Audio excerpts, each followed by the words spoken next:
Hello everyone, welcome to series देखो। अगर आपने अभी तक मेरे चैनल को सब्सक्राइब नहीं किया है तो प्लीज़ सब्सक्राइब कर लीजिए, बेल आइकन दबा दीजिए ताकि आप कोई भी अपडेट्स मिस ना करें।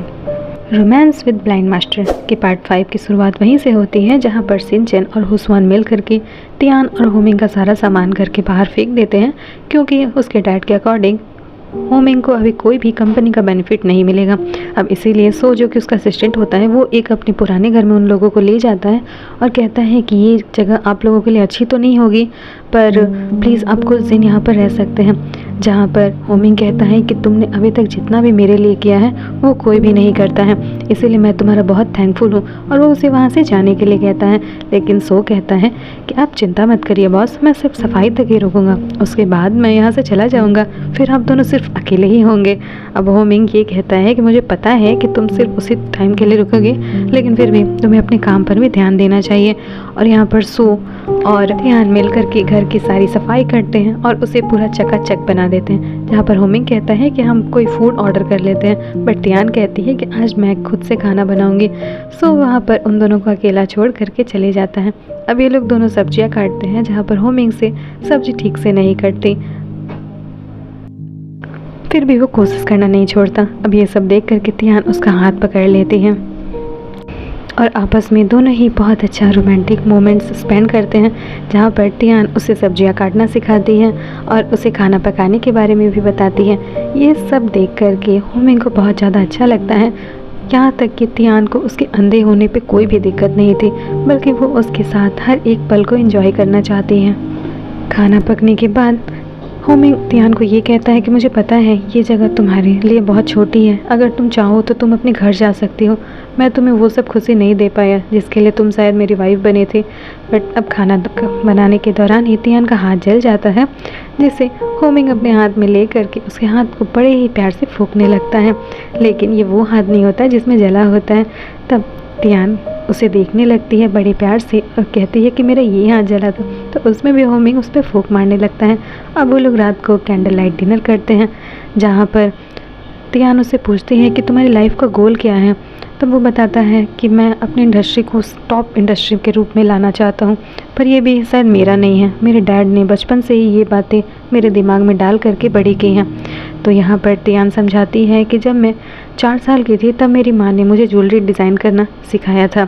मुझे पहले लगता था कि ये शायद सिर्फ मैं अपनी माँ की वजह से ही कर रही हूँ, लेकिन जब मैं बड़ी हो गई तब मुझे एहसास हुआ कि ये तो मेरा खुद का भी पैशन है और मुझे इसी काम में मज़ा आता है। तो हो सकता है कि तुम अभी तक अपने गोल को पहचान ना पाए हो, लेकिन ये गोल तुम्हारा ही हो।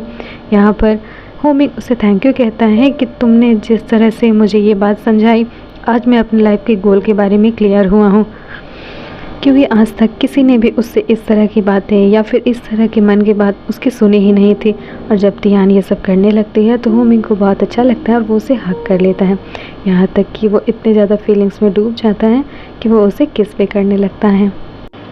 होमिंग को हल्की हल्की रोशनी दिखाई देने लगती है, जहाँ पर डॉक्टर ने कुछ दिन पहले उसे ये कहा था कि उसकी आंखों की शक्ति वापस आ सकती है, पर ये हमेशा के लिए आएगी या फिर पूरी तरह से आएगी ये कुछ भी पता नहीं। इसीलिए वो तियान के उठने से पहले ही दोनों के लिए नाश्ता बना कर रखता है। तियान पूछती है कि तुम्हें क्या ये सब दिखाई दे रहा था, पर वो कहता है कि नहीं, मैं ब्लाइंड हुआ उसके बाद ही मैंने नाश्ता बनाना और कुछ कुछ काम अपने से करना सीख लिया था। जहाँ पर ये बहुत ज़्यादा यमी होता है तो वो होमिंग को भी खिलाती हैं, पर वो तियान की उंगली ही काट लेता है जब वो उसे खिलाने के लिए जाती है, और वो लोग आपस में बहुत खुश होते हैं। यहीं पर सोन आ करके इनका ये हैप्पी मोमेंट्स देख लेता है, लेकिन एम्बैरेस हो करके फिर से वापस नॉक करता है और आता है, और वो होमिंग से कहता है कि कोई बात नहीं बॉस, मैंने कुछ भी नहीं देखा। तो होमिंग कहता है तुम ज़्यादा स्मार्ट मत बनो, मुझे पता है तुमने सब कुछ देख लिया है।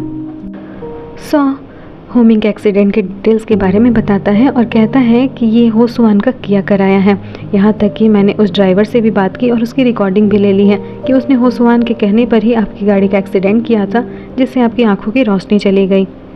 तियान को भी इन सब बातों का पता चलता है, जिससे वो भी बहुत ही ज़्यादा दुखी होती हैं। होसवान चेयरमैन से बात कर ही रहा होता है, तभी वहाँ पर होमिंग जाकर के सारे प्रूफ को दिखाता है। पहले तो चेयरमैन होमिंग पर गुस्सा होता है, पर वो उस ड्राइवर की रिकॉर्डिंग उन्हें सुना देता है और ये भी कहता है कि इसी ने मेरे घर से भी ऑफिशियल सील चोरी करके उस डॉक्यूमेंट्स पे जिस पे फ्रॉड का था उस पर मेरी साइन कर दी, डुप्लीकेसी की, यहाँ तक कि मुझे जान से मारने की भी कोशिश की।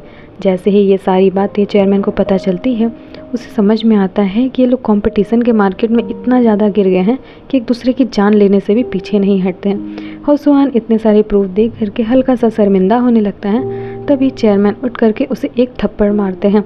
तब होसुआन कहता है कि आप इतना शौक क्यों हो रहे हैं, ये तो आपने ही कहा ना कि आपको सिर्फ रिज़ल्ट चाहिए, वो कैसे आया है इससे आपको कोई भी मतलब नहीं। तो चेयरमैन कहते कि मैंने रिज़ल्ट कहा था, एक दूसरे को चीट करने के लिए, एक दूसरे को चोट पहुंचाने के लिए, एक दूसरे की जान लेने के लिए नहीं। तुमने सब कुछ बर्बाद कर दिया।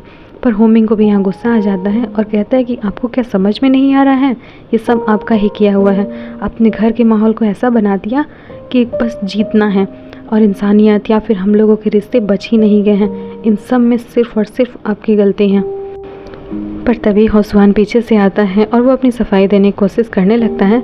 तो चेयरमैन उसे ही डांट देता है कि तुम किसी लायक नहीं हो, तुम तो काम के मामले में अपने भाई के आसपास भी नहीं आते, तुमसे कोई काम भी नहीं कराया जा सकता, यहाँ तक कि तुम पे भरोसा भी नहीं किया जा सकता, इसीलिए मैं तुम्हें कंपनी का वारिस कभी भी नहीं बनाऊंगा। अब इन सब बातों को सुन करके होसुआन को गुस्सा एकदम से बाहर आ जाता है और वो चेयरमैन की बजाय होमिंग से ही लड़ाई करने लगता है और यहाँ पर बहुत बुरी मारपीट होती है। वो अंधा होता है फिर भी उसे उस पर दया नहीं आती और वो उसे धक्का दे देता है। इसी वजह से उसका सर एक टेबल में जाकर के टकरा जाता है, जहाँ पर तियान भी आती है और वो उसे अपने गोद में उठा लेती है और वो रोने लगती है कि तुम ठीक तो हो ना। लेकिन उसे कुछ भी होश नहीं आता, जिससे होसुआन को भी रियलाइजेशन हो जाता है कि उसने कितनी बड़ी गलती कर दी है।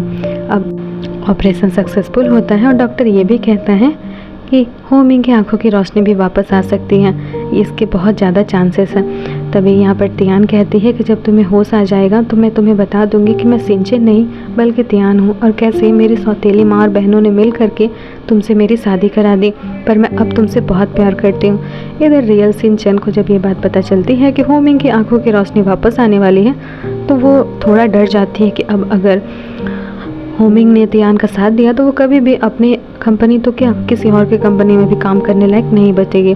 तभी उसे एक आइडिया आता है कि वो तो रियल सिंचन है ही, यानी कि होमिंग उसी का फियांसे है, तो वो उसके पास तो जा सकती है, बस रास्ते का एक ही कांटा है, वो है तियान, और उसे मुझे जल्द से जल्द रास्ते से हटाना होगा।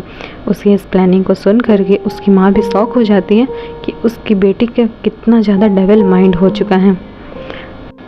तो अब सिंचन हल्का सा मेकओवर करके बिल्कुल तियान की तरह दिखने की कोशिश करती है जैसा भी उसका लुक था, और वो कुछ गुंडों को कॉन्ट्रैक्ट दे देती है कि वो तियान को किडनैप कर ले।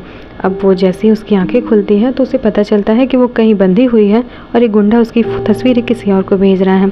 सोन को शक होता है कि 2 दिनों से सिंचन दिख नहीं रही है, लेकिन यहाँ पर वो डेविल सिंचन आकर के रिप्लेस कर देती है, जिससे किसी को भी शक नहीं होता। लेकिन जैसे ही होमिंग उसका हाथ छूता है उसे थोड़ा डिफरेंट फील होता है। वो उसे किस करने के लिए जाती है तो वो सर दर्द का बहाना करके पीछे हट जाता है। अब उसके होश में आने की खुशी में सिंचन पूरे घर में अंधेरे करके एक सरप्राइज़ प्लान करती है और उसके लिए केक ऑर्डर करती हैं। यहाँ पर भी वो उसे सिड्यूस करने की कोशिश करती हैं, पर वो सुबह मीटिंग का बहाना करके यहाँ से चला जाता है। अब रियल तियान जो कि बैठी होती है उसे टीवी पर दिखता है कि होमिंग के साथ कोई और सिंचन है। तब वो समझ जाती है कि ये किडनैपिंग, ये सारा प्लानिंग सिर्फ उसकी बहन का है।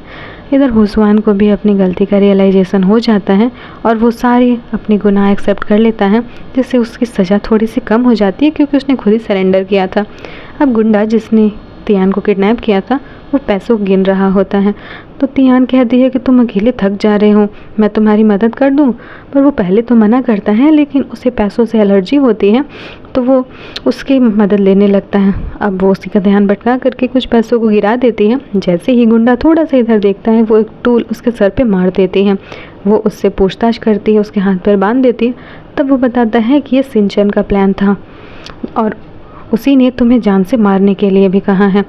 सिंचन जो कि तियान बनकर वहाँ पर अकेले में है, वो अब होमिंग के साथ ही टाइम स्पेंड करती है। बेचारी तियान सोन के घर पे जाती है, जहाँ पर वो सोचती है कि सब बता दे, लेकिन अब सब कुछ चेंज हो चुका था। वहाँ पर उसे एक फॉर्म मिलता है ज्वेलरी कंपटीशन का, और इधर सिंचन होमिंग के साथ में कंपटीशन में आई होती हैं।